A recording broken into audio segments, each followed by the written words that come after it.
Shut up and sit down.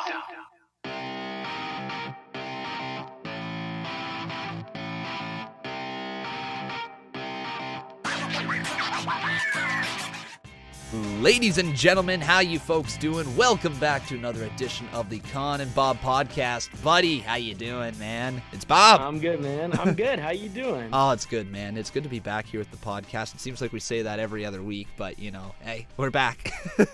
Yeah, I know. It's this time, hopefully, for a consistent bit. But, you know, it's life, right? Mhm. Stuff happens, and Exactly. people go to Leaf games, and Oh, that's and on then me. some of us just have to sit around waiting. Yep. That's you that had to wait around because I ditched you last week. That's on me. But honestly, though, wrestling was pretty good this week. We're obviously coming off the Royal Rumble and NXT TakeOver, which were both phenomenal, in my opinion. We're not going to break them down or anything, but just give me your quick thoughts, man. What was better, TakeOver or Royal Rumble from this week? Very hard to compare, though. I'm going to go with Royal Rumble. Okay. Though I think probably TakeOver had better individual matches. Just Royal Rumble as a whole was better. I mean, it's tough to compete with. Royal Rumble is arguably the most exciting pay-per-view of the entire year. Yeah, it really is. I mean, Right? it's the one time a year where you really don't know who you're going to see there. Anybody could come back. Exactly. So that one was really good. And I know a lot of people were ripping on the aspect of, oh, like I didn't like the lack of legends or the lack of surprises or whatever. It's like, what do you mean lack of surprises? Each Royal Rumble match itself had a number of NXT call-up surprises, people from all over the place, and it was awesome that way. It was really well done, and I think this is a better way going forward. I hope so. Because it allows these NXT hopefuls that are very talented to at least get a little bit of a showing in front of the WWE casual fans, right? Yeah, no, I'm 100% behind you there.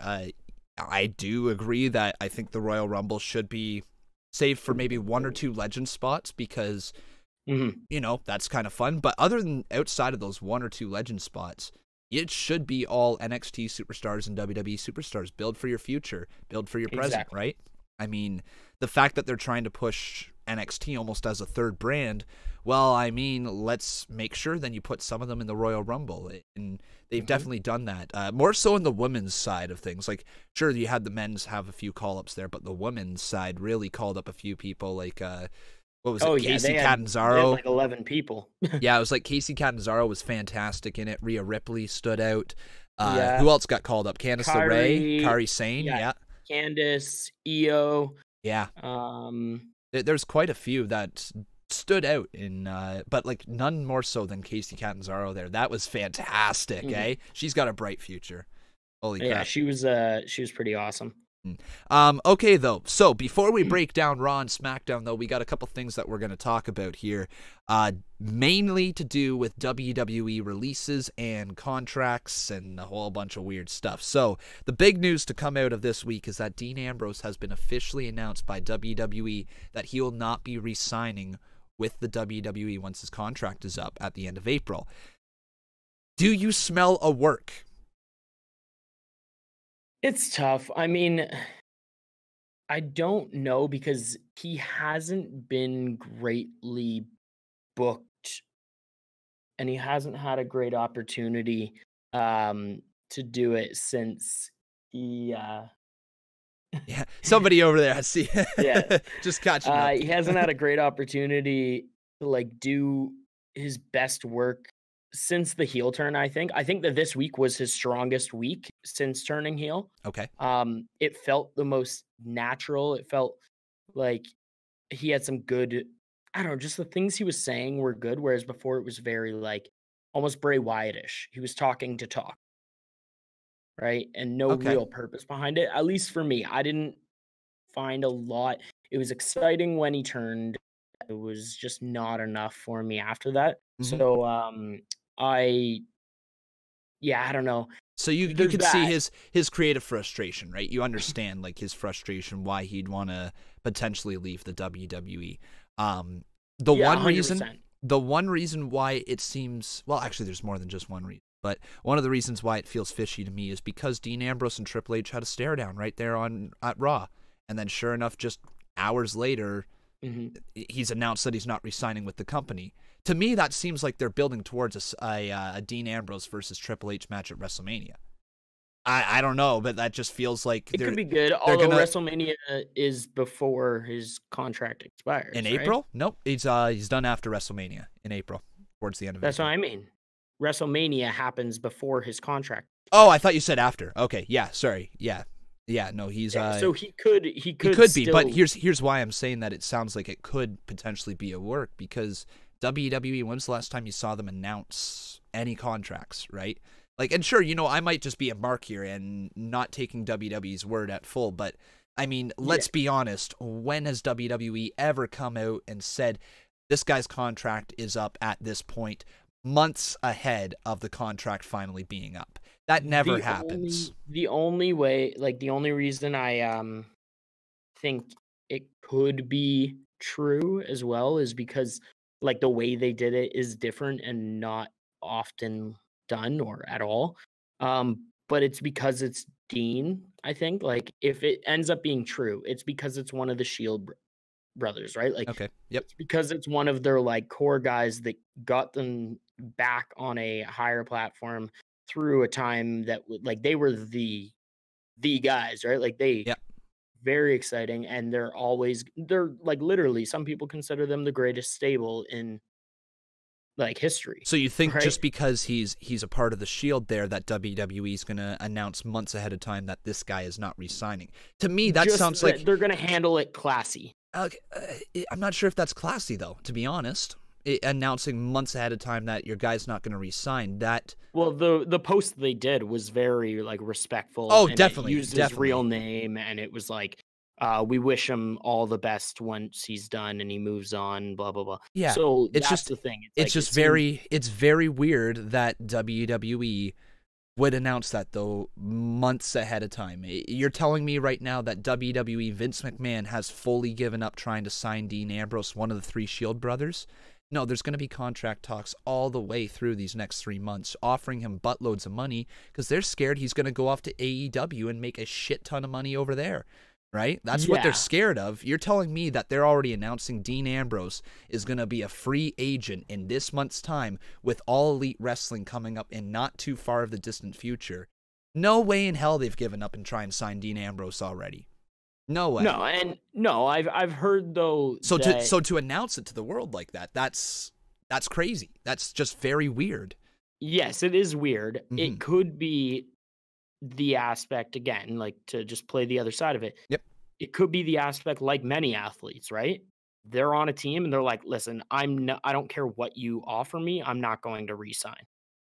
Okay, that's right? fair. Look at the Anthony Davis situation in New Orleans right now.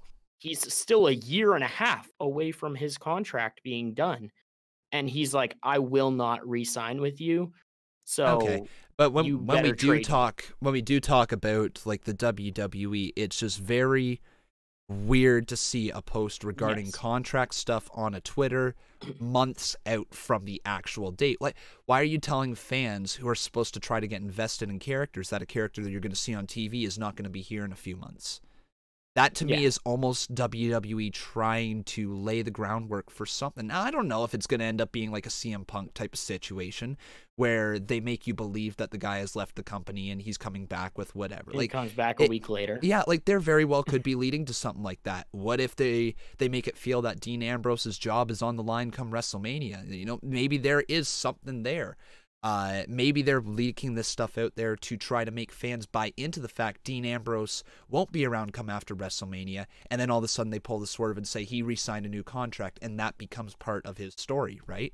It could happen. I could see WWE morphing it into a story. It's just so weird for it to be announced this far out. Yes, 100%. And again, just to play devil's advocate to your point, just to play the other side of it, is it could just be the aspect that he's guaranteed them no amount of money. And it could be the aspect of Triple H is starting to get a little bit more control than what he used to have. Well, if that is the case, like Dean Ambrose is a Triple H guy. Yeah, exactly. So this, like, it seemed very respectful. If it's true, it seemed very respectful the way that the post was done. Definitely. The wording they used his real name, they wished him all the best and stuff like that. So it could just be that it's Triple H getting more control of the company. Yep, it could be. It could be. We'll just have to wait a few months to see. But one thing that we do know is guaranteed is Hideo Itami has been released by the WWE. He asked for his release. I believe it was last night. What's last night? The 29th? Yeah. Last night on the 29th, he was released from his contract after 205 Live aired. He sent out a tweet saying, "Thank you," in all caps, changed his name back to Kenta. One has to assume he's probably on his way out to New Japan Pro Wrestling to probably take back over there. God knows they could use the talent after All Elite Wrestling leaving with all that talent. Apparently, though, too, there's still All Elite is still going to work with NJPW. Is that okay? A little bit, right? But they're not going to be their focus. I was reading sort about of thing, it. Yeah, right? Yeah, they're going to be coming over for like occasional matches and big moments and Wrestle Kingdom and all that stuff, right? It's like the way that ROH works with TNA or ROH works with NJPW. So they're still affiliated. Right? It still means we can get some cool matches, but they're not actually going to be showing up on a weekly basis for their program or whatever. No. Okay. No. Gotcha. And one last thing when talking about some superstars and some potential contract disputes, this could just be me reading into things way too much, but there's obviously a lot of talk going on inside of WWE with superstars leaving and all that. So Nakamura's tweet last night, literally just saying WCW after that god-awful booking on Smackdown Live. Not even that it was god-awful booking, it was just more so that it was a botched finish that did not get resolved right away and turned into a cluster F, So yeah, Nakamura tweeting WCW. Am I overreading into it, man? Do you think I am, or is there something more there? I don't think it's anything. Okay. All right. Me just being a mark? I don't really think it's much. I think it's it was a cluster. It was not, I don't know, even like, because it couldn't have been meant to happen, right? That's the good question. That's the tough thing is like we never know with WWE because it's scripted, right? Yeah. Like it's predetermined. So it's the aspect of, but there's also a lot of talk that referees no longer in like matches like that, especially in the big matches, but refs don't know who's. Yes, I have heard that as well. Yeah, that referees are meant to go out there and call it right down the middle, and whatever happens, happens. If it's a real fight. So, I totally get that, and that's if that was the way WWE was trying to book it last night, they did an excellent job in making me believe that it was a botched finish. My heart and soul believes that it was a botched finish, though. If they booked it that way, if they booked it that way, R-Truth is the greatest actor of all time. Yeah, because he played it off like he had no idea what happened. Like he tried to hit a move after exactly. he kicked out. Shinsuke couldn't believe that it happened. It was a very weird finish. But anyways, we're going to break that all down. But now that we have kind of touched over all that stuff, got over all the contract and the news stuff, let's touch on Monday Night Raw here, my friends. So we started off the night with Seth and Triple H coming on down to the ring, and then Dean Ambrose shortly followed. Seth Rollins is the winner of the 2019 Men's Royal Rumble and has to make a decision tonight on Monday Night Raw who he was going to face. Would it be the vegan Daniel Bryan, or would it be Brock Lesnar? I like the segment to open up the show. It provided a good flow, provided a good overarching story for the night. And what did you think?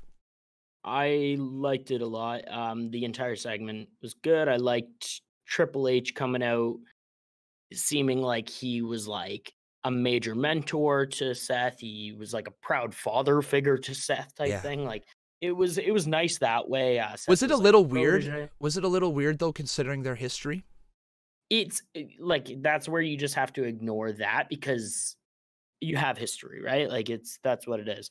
But at the same time, 3 weeks ago or 4 weeks ago, whatever it was, Triple H got this new Seth Rollins out of him, right? True. or brought the old Seth Rollins. I knew what you meant there. Yeah, he got the new but old Seth Rollins out. Yeah. Yeah, so it's the aspect of like, if we were going to criticize like their history having any play in this, it's like, well, why did that factor in? Like, why didn't that factor in 2, 3, 4 weeks ago, whatever it was? Yeah, definitely. But I did like the whole segment. I thought it was good. I really liked Dean in this segment. I thought, like I said earlier, it was the best I've seen him as a heel. Okay, yeah, like, I'd absolutely agree with that. Yeah, he felt the most comfortable he's been as a heel. You want to know why? Because there was no hokey crap going on. He wasn't coming out with gas masks on or just trying to cut a weird promo, trying to get the crowd to hate him. No, he was just being a dick and a heel who had a mission. Right? Oh, one of the best lines. Yeah. The best lines. Like, you got to check with your father-in-law first before you make that match. And the crowd popped.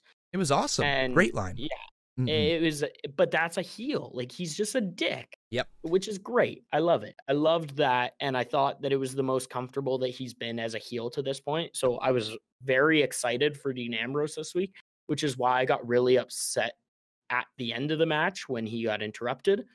I was intrigued to see what he was going to say. Yeah, I was too, and I think that's good.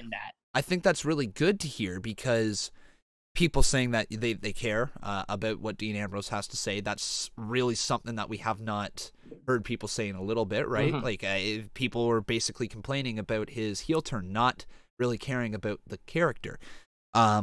But yeah, for me in this segment, it was actually really interesting to watch, because it reminded me back to, I think it was their 2015 feud that Seth and Dean had. And now the roles are reversed. Dean is the heel. Exactly. And Seth is the face with a babyface Triple H. I just thought it was really cool to see those dynamics be completely reversed. Good little bit of storytelling there. Like you said, the match was good. But getting interrupted by Nia Jax, I got to pass this question to you. With seeing all the Nia Jax physicality right now, you know, Randy Orton RKOing him or her, Dolph Ziggler delivering a super kick during the Royal Rumble, and now her coming down and getting in Dean Ambrose's face. Ray hit a 619. Ray hit a 619. Yeah. Kick to the back. Yeah. So with all that physicality, are we approaching a what's the word for it? Intergender division somehow, or is it just going to be intergender matches end up happening, or are they just going to do little tiny bits like this where they cross over and they kind of get in each other's face, threaten physicality, but nothing ends up coming to it? So the tough thing with WWE and intergender wrestling, yes, is because it's a nationally televised audience and it is a widely popular audience with children. Yes.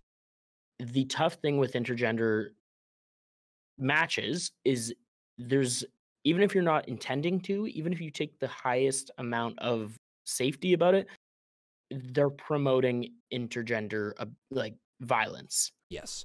And which is very tough to do properly. It's a very tough thing. They will find a way.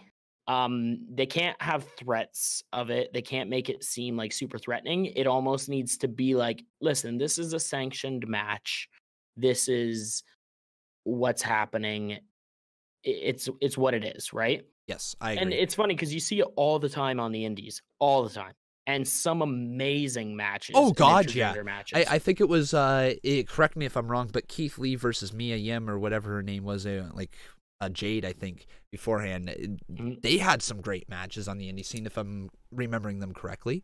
Like, yeah, there was a lot of Mia Yim is like very behind this because apparently she must love being in intergender matches. Well, and it totally makes sense when you have characters like Nia Jax, like Becky Lynch, even, you know, or Charlotte. These women who look like they could legitimately go right into the men's division and take right over, right? Yeah. Like, it is interesting to see where they move in that direction. But I 100% agree with you saying that it's going to be tough for it to become a thing because you have this whole mixed match challenge, and that was like a step in that direction of getting them closer. But I thought we were going to draw the line kind of with that.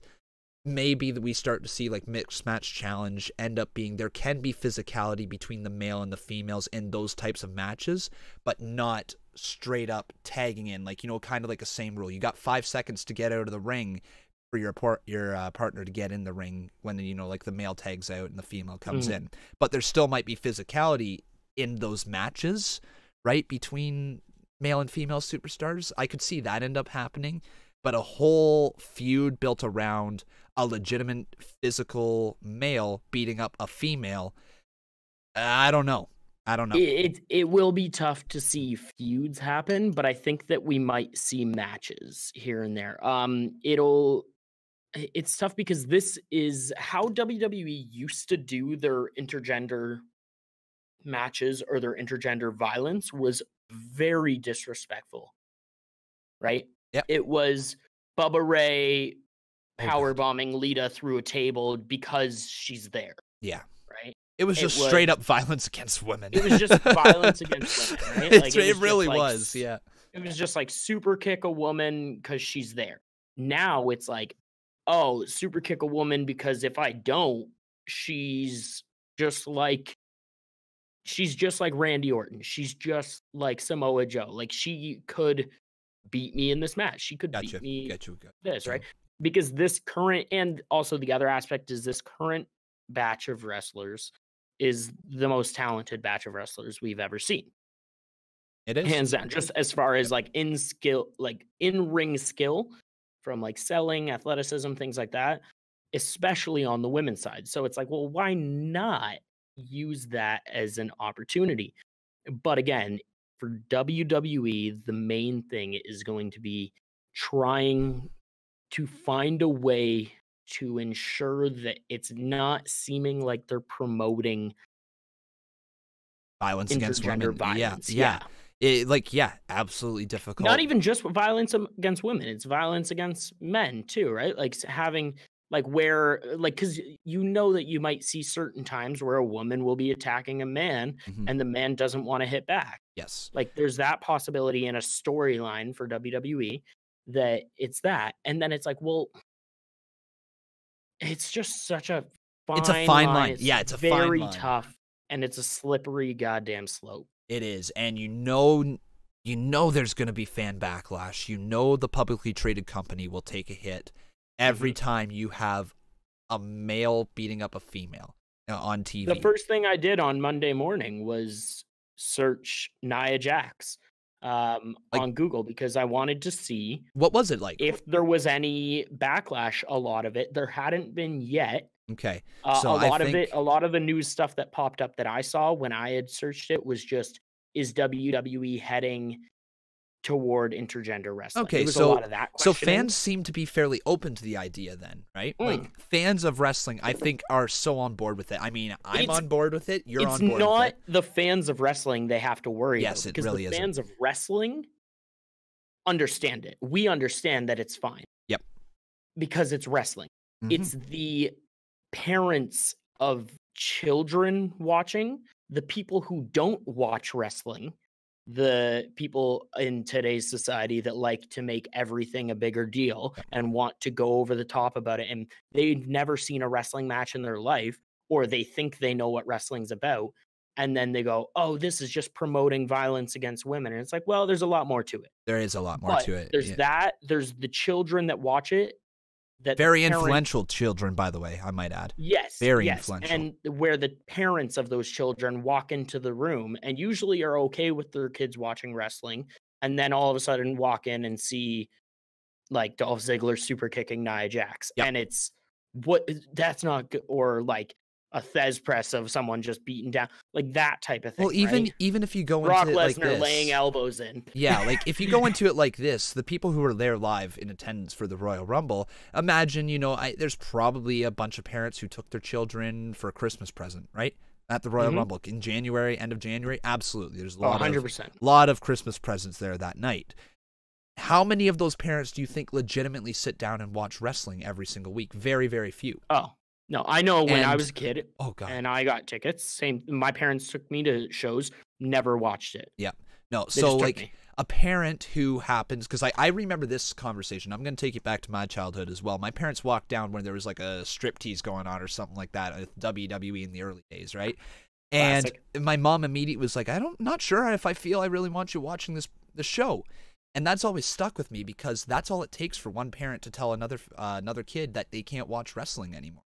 That's literally all it takes. And so you do have to be careful because one parent could walk in and see Nia Jax getting RKO'd and super kicked and be like, what are they promoting here?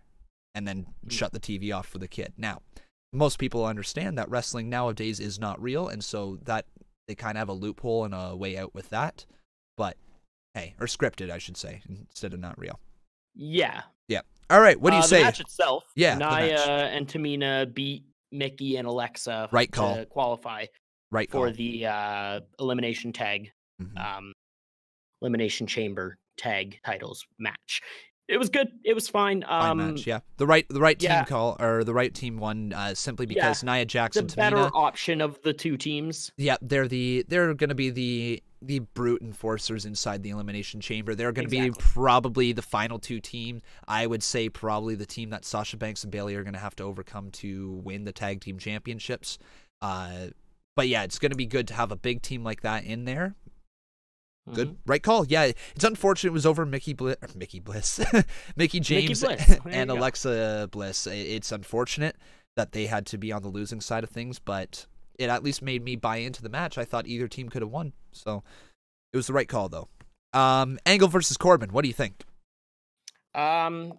Intriguing, because it did kind of feel like Angle was going to get some redemption, and then just didn't.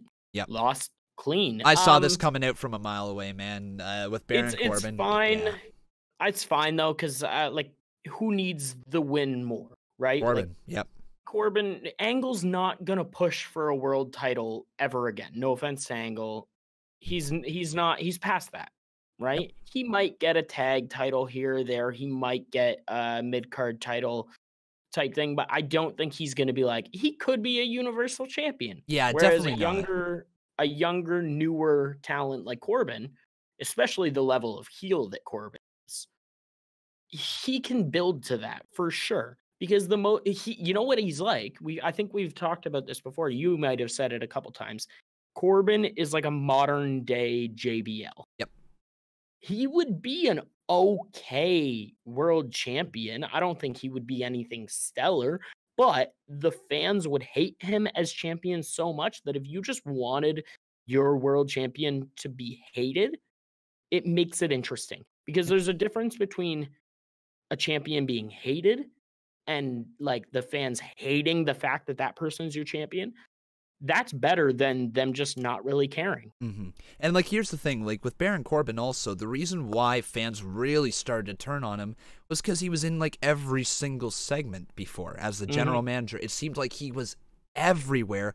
And no offense to Corbin, he's not charismatic enough to be everywhere, right? Like, he is a very good talent. Don't get me wrong. I've been high on Baron Corbin since he's been called up from NXT. You know that. Great moveset. Great moveset. Yeah, we're very high on his moveset. They're probably one of the best ones in WWE.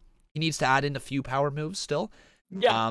But you know what? Other than that, like Baron Corbin, he's got a lot of potential still, and he's starting to settle into that role. We've been saying that for a long time. This is the version of Baron Corbin that they've kind of wanted all along, this annoying pest who is, can back it up in the ring. And he proved that. He beat Kurt Angle, right? That's not a nothing thing. Yes, Kurt Angle is towards the end of his career. Yes, Kurt Angle is being played off as maybe this being his swan song of a match, but he beat Kurt Angle. That's a huge win. Yep. But yeah, do you think that's Angle's last match, or do you think we see more from him? I think that we see more. I just don't know what or how. I think he gets one more rivalry that finishes him. I'd like to see his whole thing with Jason Jordan wrap up in some way. I really would love to see Jason Jordan come back as a heel. And that, like, it's funny because he could come back and they could just not touch on the fact that, like, the son thing, and nobody would care. I disagree with that. I think everybody will be bringing that up. People would bring it up, but after a month even, I don't think anyone would really care.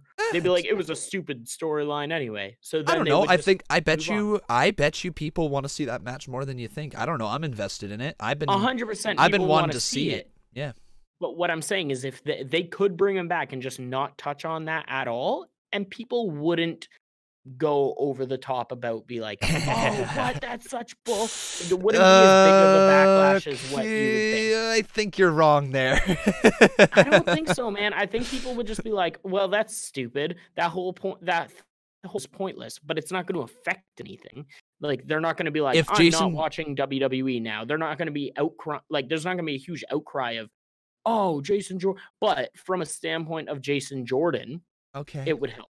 Yeah. You're telling me that if he came back and they just didn't really touch on that at all, and they didn't have him go heel, they didn't have like that whole storyline, whatever, play out, and Jason Jordan just went on about his career a different way, you would be like, this stupid product, I'm not watching it. I'm not more than anything. I'm so I see what you're saying.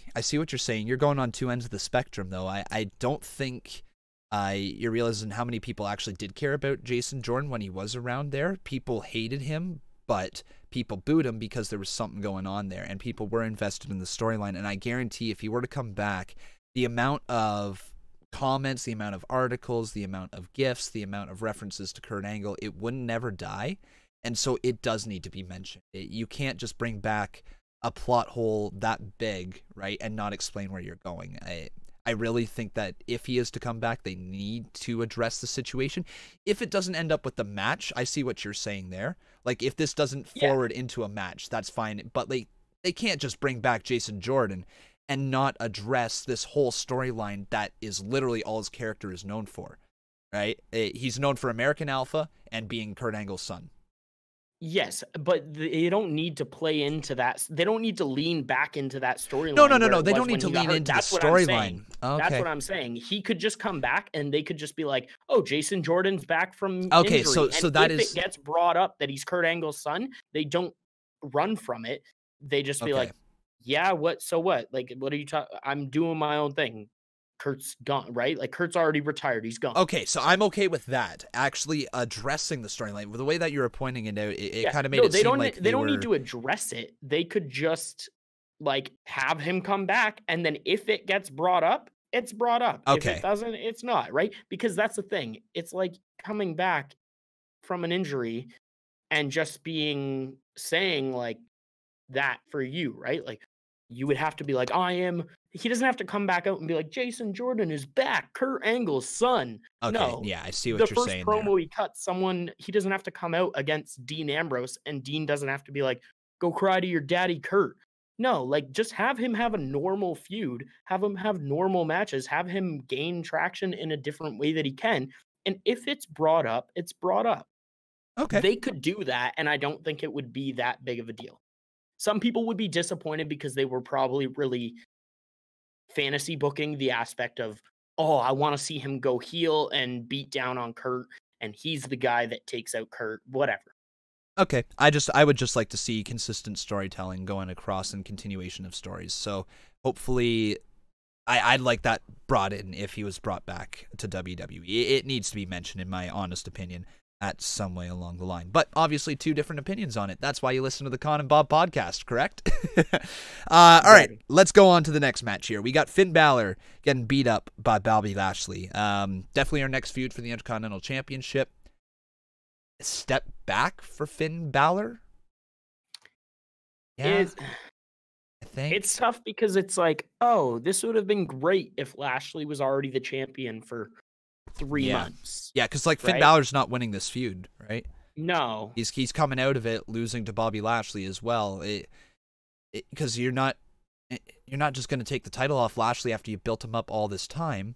Exactly. And Finn Balor, unfortunately, it sucks to say, he can afford the loss because he's got the fan support. Bobby Lashley is walking a tight line right now with fan support and actual go away heat. So you can't take the title off him right now, especially when he's finally settling into a good role. But also, it hurts Finn Balor with a loss to Bobby Lashley. Mm-hmm. I really don't know why this was the next feud needed.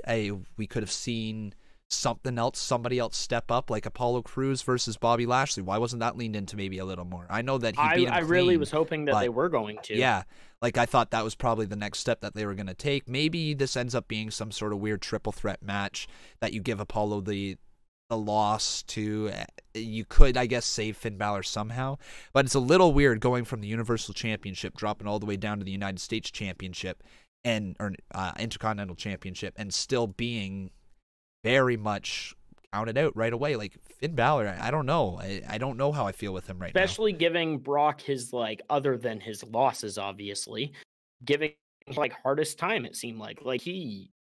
Like, Brock used the Kimura to beat him out of, like, desperation, it looked, right? Like, it was one of those things where, and they played it up, like, Finn Balor could have very easily won this match. Like, he could be the Universal Champion right now. He basically has Brock Lesnar's number, other than the fact that Brock got him in a Kimura. Yep, that was the only thing that beat him. So to me, it's a step back. He looks weak. Yeah. He got beat up by staring into Bobby Lashley's face.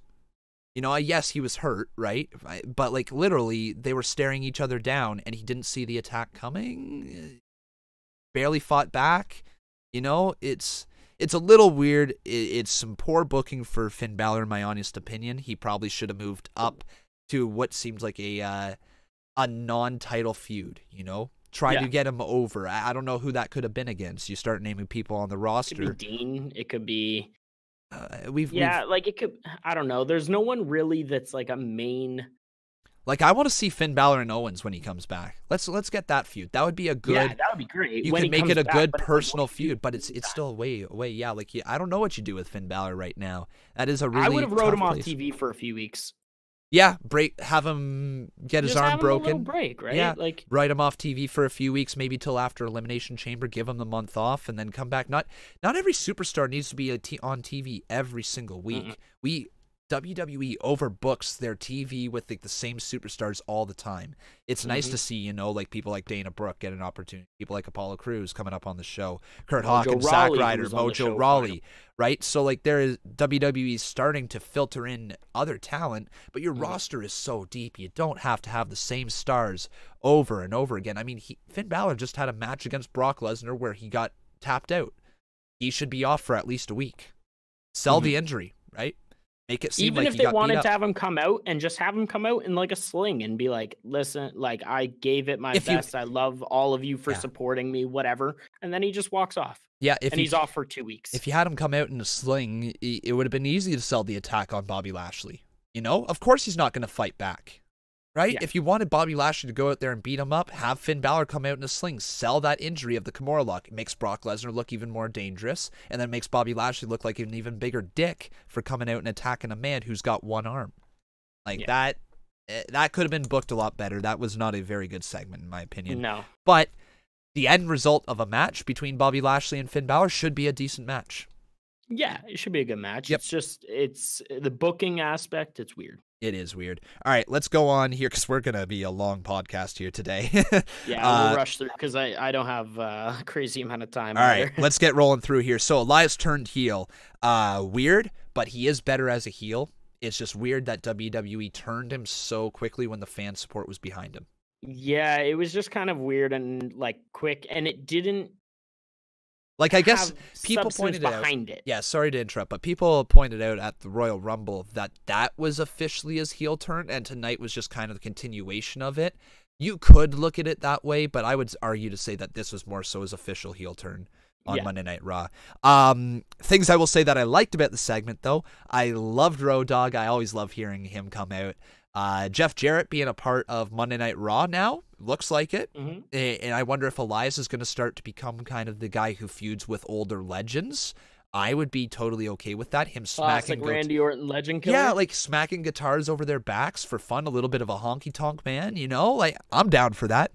I also laughed my ass off when Renee Young did not know the lyrics to the song, and Corey Graves, I need the gif of this, man, because Corey Graves just points out from behind Michael Cole and starts pointing and laughing right in her face. It was one of the funniest things I've ever seen. Like, I couldn't believe it.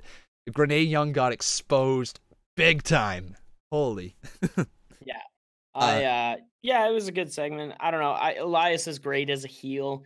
He was also doing great as a face, so it just seemed weird quick. He's going to do well as a heel again. He's going to go back to getting those cheap boos. Like, I think they turned him face just mere weeks after that insane, like, pop, or not pop, but, like, he got booed out of the building with Kevin Owens. Do you remember that? When that, like, they were booing him for, like, 10 minutes straight, it seemed, and because he made some sort of comment to their sports team. But he's going to go back to doing that, and he's really good at it. It's going to be good, I think. Okay, though. Riot Squad defeating Natalya and Dana Brooke. I liked that it was Liv Morgan and Sarah Logan winning this match. Good match. Seeds for a potential Dana Brooke and Natalya team / feud moving forward. I don't know which way they're going to go with that, but there's something. It seemed more feud, but yeah, it was fine. I mean, and honestly, on the surface, Natalya and Dana Brooke, that wouldn't actually be a bad tag team. You know, you could roll with it. No.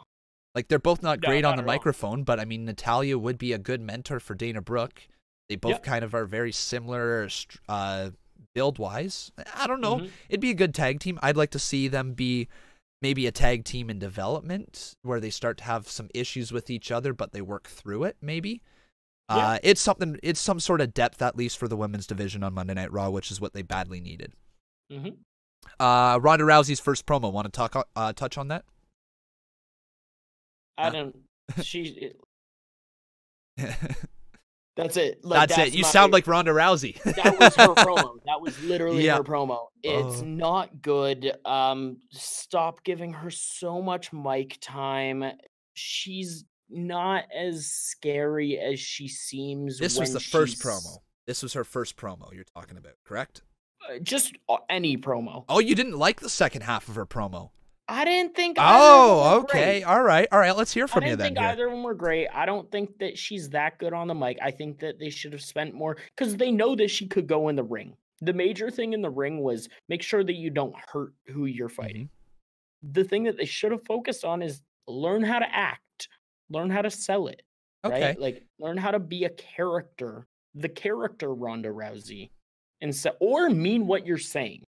Okay, because I felt like she meant what she was saying the second half. It was almost like I saw a transformation in Ronda Rousey that, like, every week we see on her on her screen, she gets better in some way. Like, if you look at this promo compared to a promo a month ago, it's better. She got caught up with the fans in the first promo. There's no doubt. Yes, 100%. But in my honest opinion, that is probably gonna do so much better for Ronda Rousey in the future. Because one, it's a memorable moment, right? But two, it's almost like you can see it was the turning point where Ronda Rousey said, "Screw these fans." Yeah. Right? You saw that where they're so in support of Becky. You got a heel in Ronda Rousey now. And when she snapped at the end, now I know she's not officially a heel, but when she snapped at the end, you saw the potential for what she could do when she is an angry badass. She needs to be one with less words. I agree, because she doesn't necessarily sound super fluent on the microphone. But yes. That's my major thing. If they can start to figure out how to write a heel promo for Ronda, I think she can really deliver it because she showed me in a few seconds there towards the end that she's got something. She does have something there when it comes to the mic. Just need to learn how to unlock it. If they had a Heyman-esque person for her, oh my God, amazing. Would because be so then good. She's just scary, right? Like she's not scary. I don't find her intimidating when she's holding up her title and she's doing that like snarl look through her like whatever through her eyebrows look. I don't find her scary intimidating there. I find her intimidating when she's in the ring or when she's beating someone down. That's when it's intimidating. Have her do that. Have someone be a mouthpiece for her or have her like the most sincere she sounds and the best she sounds is when she is just like really kind. She's Ronda, right? Like she seems pretty chill and kind, but also she can't go over the top with words. I think, like you were saying, too many words. She has too many words in her promos. Like the thing is with Ronda right now is I think WWE is so scared for her to go out there without a script because she has shown that she cannot adapt to like a changing promo. That was proof, literally, like on Raw. Stop giving her so many promo spots a week. Yep, but I understand that there is also only one way that you get better is by going out there and learning, right? And she creates a response no matter what, and I think fans are willing to give her the benefit of the doubt at least because she has not been doing this her whole life, right? She's only been here for a year. So fans are willing to give her the benefit of the doubt, but she was exposed by Becky Lynch when it comes to the microphone last night. However, when they were or 2 nights ago, when they were having the stare down, Ronda did not look out of place at all, even though Becky Lynch had that cocky, smug look on her face. There was Becky will always look better in the ring, right? Like she will. I think a good way that they could do it is if they continued on with this moment of bliss and didn't let it get interrupted seconds into it every time. But if they legitimately had, like, that would be a great promo, I think, because it would be Alexa controlling the promo for Ronda and Ronda being able to just react, essentially. Maybe. Yes, have her scripted a bit. I think it would work better that way, but obviously you can't do that. So are you wanting to see more of, like, I'm trying to figure out where you're going with this. Are you trying to see more of a babyface Ronda? Because you said you like her when she's soft-spoken, more sincere. I didn't say that I like her more that way. I said that she sounds the best when she's that way. Okay, but what do you think? Not when she's like begging, like how she was with Sasha. When she's just sincere, when she's just Ronda, right? Okay. So you don't think that they should move her into a more heel role? You don't think that? No, I think she would be you know what I think is going to be best for her when she is a full-blown heel and Shayna Baszler's up. Well, that's the thing. That could be a long time away. Do you think they should move her into a heel, though, with this program? I think they should. Yeah, she should be the heel against Becky 100%. Oh, yeah, like they should fully 100%. Lean in on this heel. She should snap. The fans turned on her. Like, that's the whole reason she left UFC. The fans turned on her. Lean into that. Like, you've got a story there. Have her promos be physical. As weird as that sounds, have it be like 9 times out of 10, someone's needing to break her up from some, like, that's an easy way to make her a heel. Yep. Right? Like exactly how Brock Lesnar is. Like, you don't want to get in the face of Brock Lesnar, and because you're gonna get beat down. Yep. Right. I agree. You're gonna get beat down. People are gonna come out and try. That's another thing. That's another thing WWE has kind of messed up here, and it was even exposed in the Bayley match. You're having superstars who lose to mid-carders in the women's division, right? Mm-hmm. Like Bayley has lost to Ruby Riott. She's lost to like people like that. People who have shown not to have a chance against really Ronda Rousey, and then you go in there and have Bayley literally take her to her end, like the furthest she could possibly go. I think that was just so that they could have it's Bayley a good match. Yeah, but like that's one of those things that you got to be careful with how you're booking Ronda Rousey. Because you wouldn't do that to Brock Lesnar, right? No. No, think about that. Like if you want to make the comparison to Brock Lesnar, you would not have a mid-carder go in against Brock Lesnar and push him right to his edge, right? You have people who are, well, I guess you could consider Finn Balor was a little bit of a mid-carder, but he's a former Universal Champion. He's got the merit, right? To go in there and take him to his edge. Same with AJ Styles, took him right to his edge. It would be like having Rusev go against Brock Lesnar and push him to his edge. Yeah. It's like, well, I don't know. I don't buy that. It's like you're like, yeah, maybe for the match you'd like to see it, but is it really, really buyable? No. So that's a really good one. I like that comparison. So you got to be careful with what they're doing with that. But yeah, let's move on. Okay, so yeah, Bayley ended up losing to Ronda Rousey in the women's championship match. One last little touch there. When Becky Lynch came out, she and Bayley delivered the 4 horsewomen sign to each other, but it was not caught on TV. Love that. I want to see more of that with wrestlers interacting with each other that doesn't make actual TV, right? Just little things. Yeah. Okay, so what was the next segment? Strowman versus McIntyre, if I'm correct? I think so. Did we skip over Revival, or was that later? I think that is... Oh, man, I'm trying to skip right through this. Where is the Revival? I have no idea. Did I not mark this down? Weird. All right, well... Revival versus Zack Ryder and Kurt Hawkins, though. Oh, we totally did skip over it. It was right before the Elias heel turn. Okay. Yep, it was short but sweet. Revival won. Probably the right call. I like Ryder and Hawkins as a team, and the pop for Hawkins will be massive when he wins eventually. Finally wins. Yeah, it's because they could have done a couple things with this. They could have won, and then they could have just kept winning, like how the B team did, right? They could have. I'm glad that they're going to put this off, though. It's going to build fan support. It was 1 week after making the tag team brought back. A lot of the fans who are watching the product never even knew that they used to be a tag team. Even though they've mentioned it 1,000 times, the broadcast team. Yeah, but like,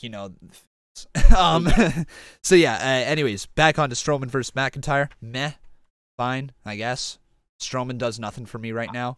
I'm confused by the whole thing, like the Corbin thing. Yep, it's a step back for McIntyre. It's not even a step back. It's literally what we saw a month ago.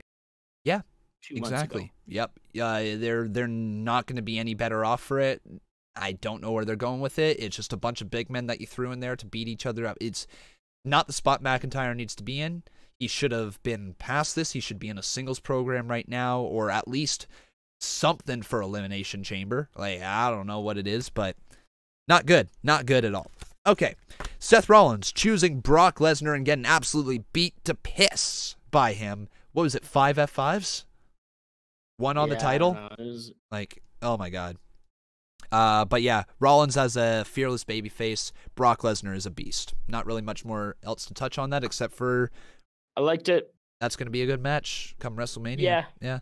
Seth winning is going to be great. Yeah. As long as he wins. If he doesn't, it's fine too, I guess. But do you think they actually go through with the match of Lesnar versus Rollins, or does somebody take the title off Lesnar along the way? The tough thing is who takes the title off him. Do you think it would be somebody like McIntyre, or do you think maybe Balor goes back up with another chance somehow in Demon Paint this time? The only person that I would be okay with is Balor, or like someone returning, because we've seen Seth versus Drew. Yes, we have a full program. Yes, we have long. Like to have Braun do it would just be no thanks. Weird. No thanks. Corbin isn't ready yet, I don't think. Yeah, I don't know. It just seems like there's really nobody else, is there? I think this is a product of WWE spending most of 2016 and 2017 building up Roman Reigns, unfortunately. No, it's also, there's that, but also poor injuries. Well, yeah, the injuries, poor injuries. Sammy and KO being out, literally those are two top card guys that you could use at any moment. Yeah, very true. Yeah, so it's a combination of those. But yeah, like it does go back to WWE. They just didn't build up their roster correctly for about 2 years there. And now we're starting to see the unfortunate side effects that once you do have injuries at the top, it makes it pretty apparent when it comes to the main event scene. And in order for it not to be like, Brock will draw a crowd regardless, which is great. But at WrestleMania, he'll probably still have a match regardless. He should, he should have like a 5-10 minute match, just one of his amazing matches. But if you want to make it real big, it's going to be like Brock versus like John Cena, or Brock versus like The Rock or something huge. Brock versus Rock would be cool. Brock versus Rock would be amazing. I'd take a 5-minute slobber knocker there between The Rock and Brock with a lot of theatrics. That's a money match, right? Yep. Like, that's literally money. That's all it is. But otherwise, you're not going to have Brock versus Braun without the title on the line, because nobody cares about Braun, right? People will still care and tune in for Brock's side. Here's the thing. You could probably get people to care about Braun again if he was going into a non-title match against Lesnar at WrestleMania, because he would get the rub from defeating Lesnar. Then that would have to be the call. At that point, if there's no title to keep on Lesnar, you give him the loss, right? You give Lesnar the loss as long as you can get a superstar to take off from it, because Brock Lesnar's safe. He's the beast. Every time he comes back, he'll be put right into a feud, and he's going to be the guy expected to win, because it's Brock freaking Lesnar. And he'll be the Universal Champion for another year. Exactly. It's how it goes. Want to switch on over to SmackDown and roll through that quickly? Becky Ronda, you want to touch? Yeah, Becky Ronda. It was good. Or wait, Becky Charlotte. Right? No, Raw. Becky Raw? What the heck are you talking about, Becky Raw? Becky Ronda on Raw. Yeah, we touched about it already, my friend. Talked about it for a good amount. We talked more so just on the aspect of Ronda's side of the promo. We didn't really talk about Becky, but okay, she was great. Amazing. I'm excited for the match, except it looks like Charlotte's going to be in it, and that's our transition to SmackDown. Yeah. So yeah, SmackDown, good opening segment. I loved the sucker punch by Becky Lynch. That was just so much fun to watch. She's not a pure baby face. Let's say that now. She's stone cold. She's stone cold. She really is. But it was a great opening segment. Here's how I would go about this though. Get Becky Lynch, like I was saying this on the live stream last night. You should almost have Becky Lynch versus Charlotte, like lean into that for one pay-per-view and have it be like almost Daniel Bryan having to go through Roman Reigns to get to WrestleMania or go through John Cena to get to WrestleMania. Do you remember that back a few years ago? Yeah, like they could do one where it's like at a pay-per-view before WrestleMania. Yeah, so they do Becky versus Charlotte for the opportunity. That's exactly where I'm going. Like Becky's like, I don't care. I'm so confident in myself. I will put my title match at WrestleMania. Stop right there. Because here is the little story that you could go with it, and it's so easy. Charlotte was the second last person eliminated in the Royal Rumble. Becky Lynch was never officially entered. Mm-hmm. Boom. Right there, Charlotte has a case to win the Royal Rumble. She does. Becky Lynch should not have been in the Rumble. She took a spot that was not hers. That is, like, literally on the surface, Charlotte has a reason to be mad. So you make this at, whether it be Elimination Chamber or Fastlane, you make the match Charlotte versus Becky Lynch with the chance to go on to WrestleMania. Of course you give Becky Lynch the win, but then you open up Charlotte to go face Asuka again at WrestleMania for a rematch and have Asuka go over Charlotte there, and then you fix everything from the previous year's WrestleMania. You're good there. That's a simple story. You can get there no problem, and you give them both main event worthy matches. And then you get the match that everybody wants to see, Ronda versus Becky. What do you think about that? Yeah, I hope that's the way that it goes. I'm just worried that they're going to lean into a triple threat, which would also, like, the match itself would be great. Good. Oh, God. I just think that it's so annoying that it's like if they go triple threat, it's again just them being like, listen, we love Becky, but we don't like believe that much in her, right? Mm-hmm. It's really where it's the same thing as like a Rey Mysterio or a Daniel Bryan-esque thing where it's like, listen, we think that you're great, but we think Charlotte should be in this match at least, right? Like, and it could very well be at the end of the day a shot against Ronda. You know, do they not trust Ronda and Becky to have chemistry in there? Do they not trust Ronda to be able to deliver in the main event of WrestleMania and deliver a main event quality match, right? One that lives up to the high expectations. So I totally understand their ambition to want to put Charlotte inside that match. 100%. Because it guarantees Becky Lynch and Charlotte will be able to pull off a lot of great moves on each other, and Ronda can kind of play this badass, deliver a bunch of punishment in short bursts, right? That's how the match would go down. Yes. Becky and Charlotte would carry most of the match, and Ronda would get her spots in. So I understand. 100%. I understand the want to do that. However, the only way that you make megastars is by taking risks. And this is the year to take a risk. This is the year. Becky Lynch, Ronda Rousey, main event, Ronda Rousey loses, puts over Becky Lynch as the face of the company. It has to happen. It would be insane if they didn't do that. The other aspect, too, is there's already a built-in storyline with this. There is. They were supposed to fight. Becky got hurt. Becky wasn't scared of Ronda.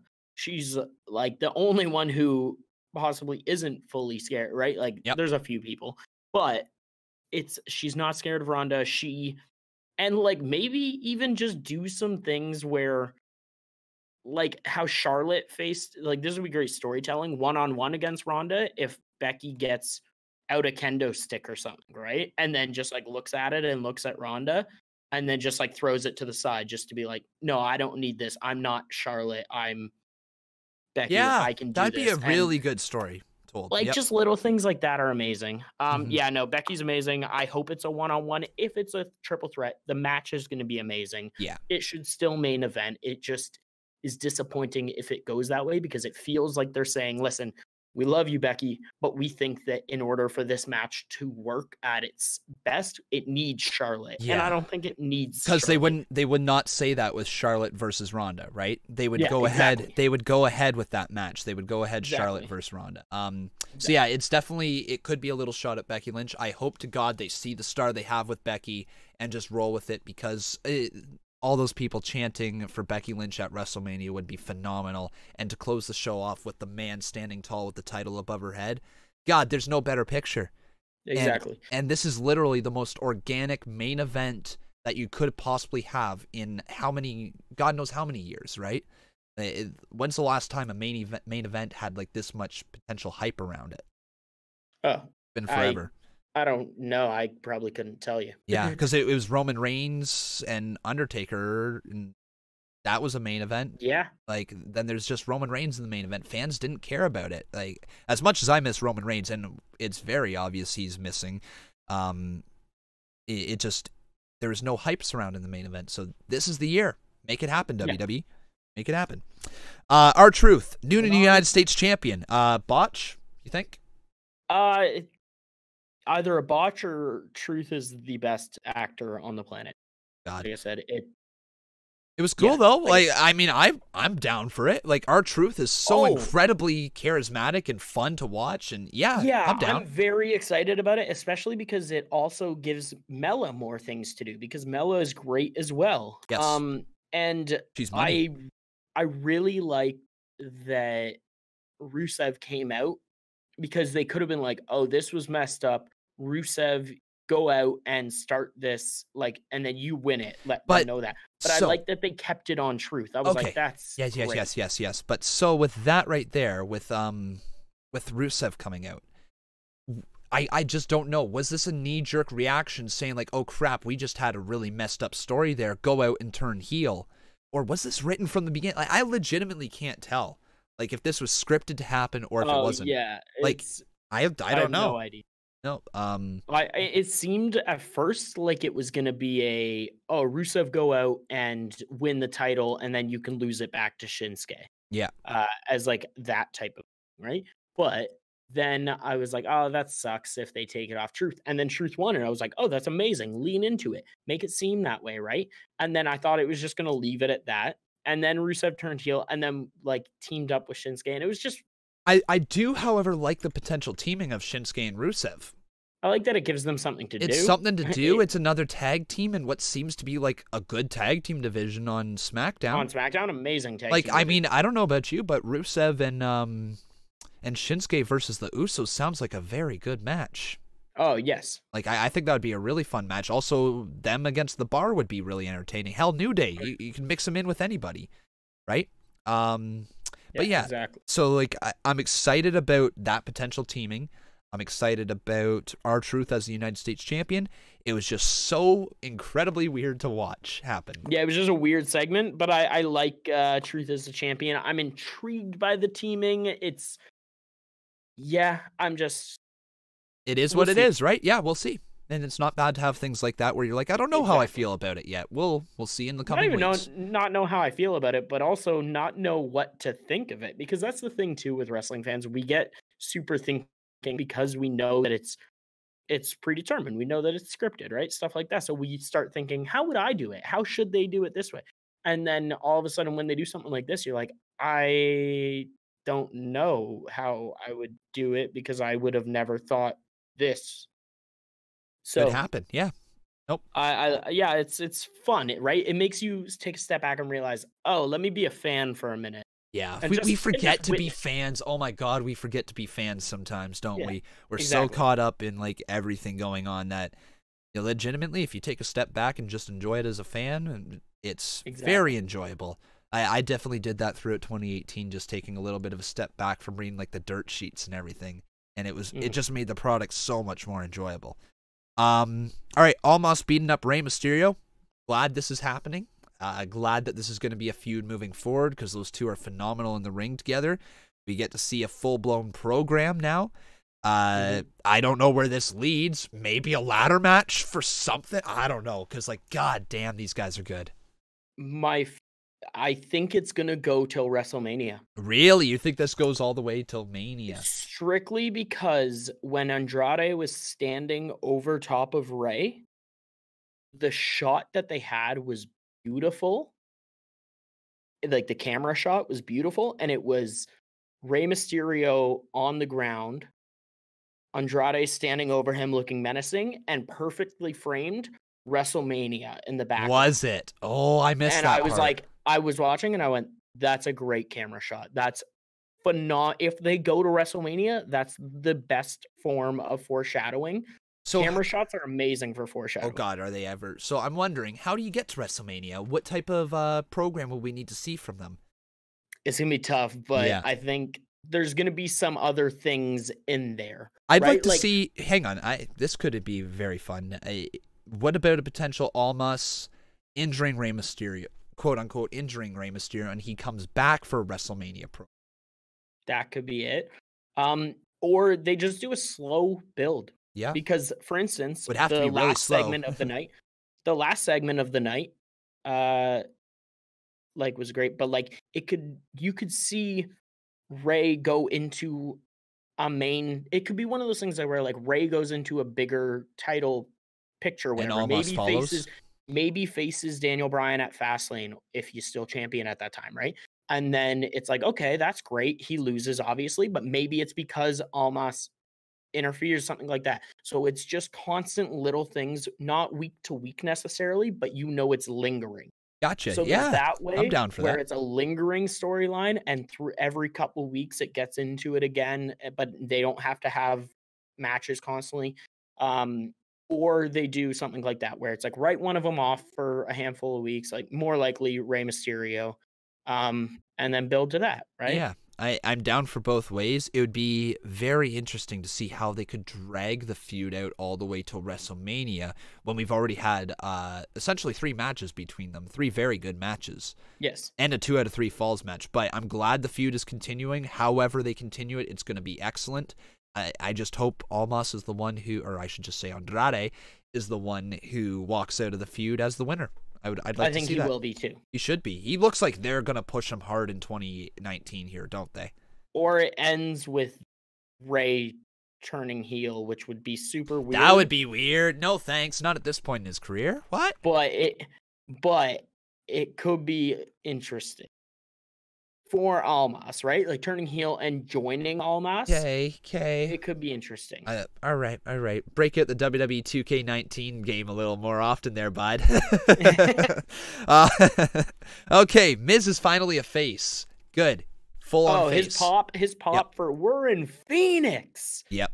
It's amazing that just saying the name of the city you're in can either get you an amazing reaction or a terrible reaction. It really can. We're in Phoenix. Because as a heel, I know how that would go. He would go, we're in Phoenix. And everyone go, yeah. And then he goes, why are we in Phoenix? They don't deserve us. And then everyone's like, boo. But he's like, we're in Phoenix. They want to celebrate. And everyone's like, yay. He's a good guy. Or we're currently in. Yay. We only drove 3 hours from here to watch this event. Doesn't matter. Yeah. But he's a face. Yep. I love it. I'm excited. I love that they're teasing. Like what you said, it literally seemed for a moment like Miz was going to turn on, or Shane was going to turn on Miz. There, every single moment of that promo, I thought Shane's turning. Shane could turn right now. Yeah, he could turn right now because he kept saying this is going to be a moment you'll never forget. And I'm like, what is going to happen? Is somebody debuting here? Like, is somebody going to take him out? Like, I have no idea. And he was saying it with such menace in his voice that I was like, you know what I laughed though about? Shane. You kept looking over at Miz because the camera would keep cutting back to him, right? And then Miz is just standing there, big smile still. He's just like, I don't know what's about to happen, but Shane's not going to turn on me. It's all good. But yeah, then his dad comes out, and that was just a feel-good moment. It pushed him into full-fledged babyface territory. Good moment. And now I'm excited to see how this all plays out moving forward, because I assume they lose at Elimination Chamber. I assume so as well, and I assume it's probably going to be something to do with Shane turning on Miz, or the Miz turns on Shane. You know, I don't think this partnership lasts for more than a month. But I think Shane turning on Miz would be better. I agree. I absolutely agree. I think we haven't seen Miz, a true heel Shane in a while. And a babyface Miz, the last time we saw that was when Ric Flair was teaching him how to do the figure 4 leg lock a long time ago. Yeah. So it's nice to see the Miz get another run as a babyface. I think this is the perfect time in his career because he's really respected by the fans now. And let's see where it goes. He's the tag team champion. Imagine it leads to a face Miz versus heel Daniel Bryan. Oh my God, please. Please. Yes, I've been saying that for... That should be the WrestleMania match. That should be so good. That now. That would be that so should be the good. WrestleMania match. It should be that match again, but the flip sides. And it should be the Miz and Shane McMahon blow off should be on like either Smackdown or Fastlane. on Fastlane, yeah, give her on Fastlane. And then have him just build to WrestleMania against Daniel Bryan, and that's your WrestleMania match. You could have Shane being literally a legitimate heel, put himself in a match against Miz, and say the winner of this goes on to face Daniel Bryan at WrestleMania, and then of course Miz wins, beating Shane. They could literally rewrite Daniel Bryan as Miz there, where it's like you have to beat Shane O'Mac at WrestleMania in order to put yourself in this triple threat match. People are starting to realize how damn good the Miz actually is. He's going to have a phenomenal babyface run here. Like, if they choose not to turn him back heel, he's going to have a phenomenal babyface run. Like, this might be 100%. The chance he gets to actually win the WWE Championship again. Like, this is the character. He's got a chance. Yeah, and people will like it and care. Yes, they really will. Okay, then let's move on. Yeah, that takes us on to the Fatal 4-Way Elimination match. Funny story with this, my friend. So it was Usos, Heavy Machinery, Bar, and New Day. Mm-hmm. I missed the thing that said that this was going to be an elimination match. So when Heavy Machinery pinned the New Day, I popped so hard. I totally thought they were getting the Tag Team Championship opportunity. The funny thing, too, is when they got up and started celebrating, they were celebrating like they won it. Yeah. Like, I feel like they forgot that it was an elimination match themselves. They might have. They started celebrating like they won, and then we're looking around and they were like raising their arms and then looking around and then realized like, oh, right, this is an elimination match. We got to keep going. It would have been, I thought like, oh, maybe Heavy Machinery is going to go. This could be interesting. Like, pushing a team right out of the gate. It goes against what Connor and I said about that. But it was nice. They got a couple nice moves in, couple nice eliminations, or they got the one elimination, but like couple nice, just like a good match. And I mean, their finishing move, I'd like to see it be done a little crisper. I don't know if their whole point of the finishing move is for like Otis Dojovic to come down with the power slam and then move out of the way and then have the guy Tucker Knight deliver the big splash on top. But I thought their finishing move was supposed to be Tucker Knight or landing on the back of Otis as they both fall on top of the guy. So it needs to be a little crisper if that is their finish. That is what it is. Oh, okay, so they botched it then. No, I think what it is he jumps into him. Otis hits the power slam and then rolls out of the way. And the way that Tucker Knight goes is he goes down and then pushes up and splashes on him. Is that what it is? Okay. I think so. All right, because it looked weird. It looked weird on TV. At least that camera angle. I was going to say the complete opposite about that move, actually. I was like, I really like their finisher if that's what it is, because it's just that's what I mean. Right? If that's what it is, then it needs to be done a little crisper because it did look a little weird. I just like the aspect of like 600 pounds and then you're like, oh, that was terrible. And then on top of that, Tucker Knight pushes off and comes back down on top of you for a little bit of a splash and a pin. And I'm like, I'm okay. Cool. I'm okay with it. I just like to see, like, it done a little crisper. It's two big men falling on you when you get slammed, kicked in the face and everything. And if that's going to be enough to knock you out, it's got to be done crisply, right? Yeah. It really does. Otherwise, it's going to fall into, a joke of a finisher territory, which you don't want to have happen, even though they are a little bit more of a comedy team. Yeah. Let's try it out. Let's have 600 pounds drop on you. Oh, I'll probably be fine. Then another 300 pounds drop on you again. Why not? All right, Daniel Bryan, the vegan bastard, has done it. He threw the WWE Championship in the trash. First time on WWE TV since Alundra Blaze, I believe. Correct? Yeah, sorry. Just quickly, we skipped over Mandy and Sonya declared for the Elimination Chamber. Like they said that they were going to be in it, which is weird because it's weird that Raw is having these qualifying matches, but then SmackDown, they were just like, we're in it. I was like, okay. It's such a heel thing to do. I was like, be consistent, but okay. That's exactly it, though. You're like, be consistent, but it puts heat right on Mandy Rose and Sonya Deville. It's the right call for them. They were going to be in it regardless. Also, Usos won that Fatal 4-Way match. Yes, they did. They'll face Miz and Mac at Elimination Chamber.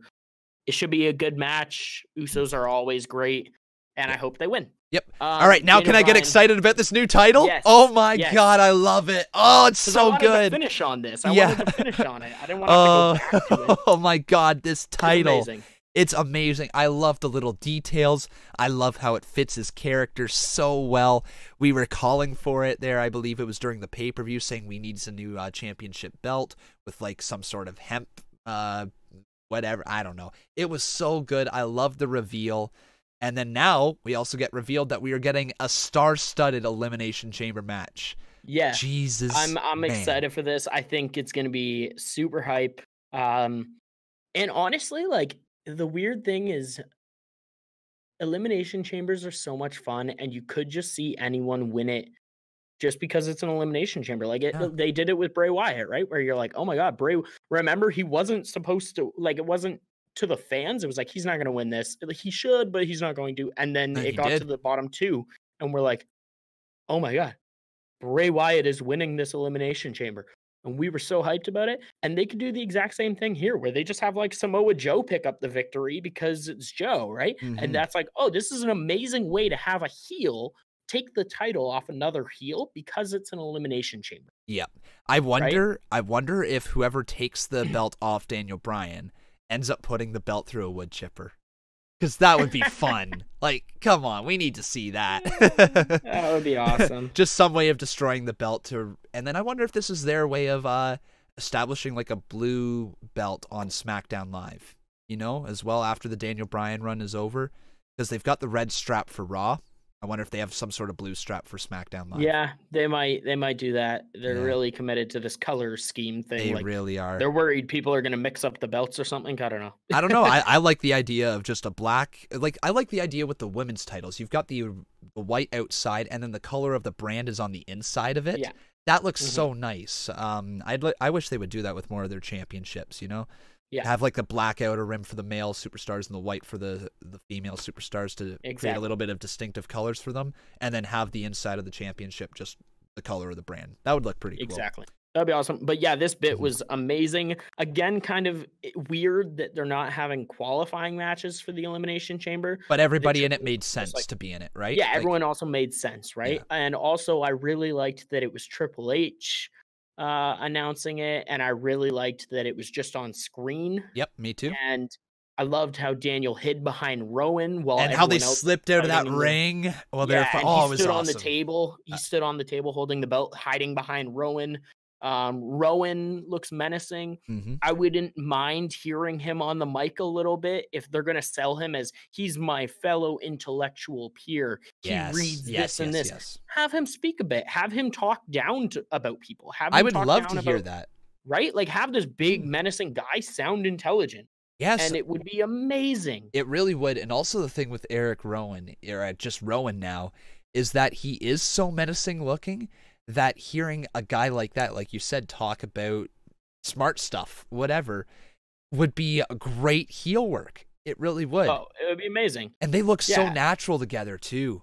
Oh my God. Yeah, I like them a lot. I'm excited about this. I'm excited about the match. I'm sure Rowan is going to find a way into Elimination Chamber in some way or another to interfere. Yes, he should be the one who helps Daniel Bryan fully retain and sell the fact that this guy is actually dangerous. You don't want him to have him do it against like Mustafa Ali or something. Like, have it where like Mustafa Ali's such a baby face, like such a clean, clear baby face. Be the reason that he got eliminated.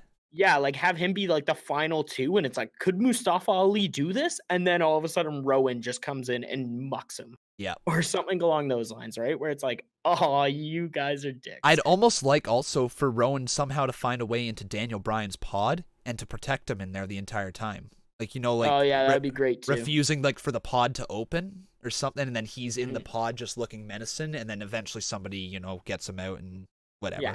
That would be kind of fun to watch as well. It was a great segment though. I love the belt. Yes. I love the chants. The crowd was so into this segment. The give her a name, and then Daniel plays on that and goes, "You." What did he say? You people are so whatever. He like just ripped on them for being like, you don't understand it. Like, essentially, is what he was saying. What did he name it? Daisy, I think. Yeah, the belt, and then he was like, give the new belt a name. That's what the crowd was chanting, and he's like, I'm not giving this new belt a name because it's not It's natural. It's not and the planet's champion. The planet's champion. Craig. Oh, this is the best version of Daniel Bryan we've ever seen. Amazing work. Amazing stuff. I loved every moment of it. I love how menacing Joe is. I love that he's like this heel that is a heel toward heels. Yeah. Yep. Like he will always be a heel because he's like, I don't care that you're Andrade. I don't care that you're Randy Orton. I don't care that you're Daniel Bryan. I'm gonna put you to sleep. Damn right. And not in a, yay, I'm a face, because he's like, I'll also do it to Mustafa Ali. I'll also do, and every line that he had where he's like, and how's Jeff, Wendy? How's Wendy? Jeff, let's treat this like one of your AA meetings. Like what? Shut your mouth while I talk. I'm like, are you kidding me? This dude is amazing. That promo alone could have him win the Elimination Chamber. That could be enough. It was great. It was a great way to go out on wrestling this week. Phenomenal weekend with TakeOver. Phenomenal weekend with Royal Rumble. Phenomenal storytelling this week. A lot. Not much wrestling itself. Yeah, definitely great not. Stories, some great character work, some stuff that's really getting me excited that we are officially on the road to WrestleMania. And that is me. My MVP is Daniel Bryan because of everything that we just talked about. My match of the week was Seth versus Dean because it was my favorite match of theirs that they've had probably since he went heel. Okay, cool. That was a good and one. You go. Yeah, for me, my MVP this week is Becky Lynch just because she stole the show on Raw and on SmackDown. That sucker punch, I can't get over that. I loved it, every second of it. Match of the week, I'm with you there, Seth and Dean. They did a fantastic job. Looking forward to their future. Whatever ends Anything up you want next. to add? Yeah, you can follow me on Twitter at Conman167. Where can they follow you? Bob's Wrestling, BOBSRASSLIN, Bob's Wrestling. And also one last thing to add here now, we are going to be available everywhere podcasts are available. iTunes, Spotify, you name it. We're trying to go live everywhere. So make sure you check out the Con and Bob podcast on whatever podcast app you listen to. But for today, I've been Con. And I've been Bob. And that was the Con and Bob podcast.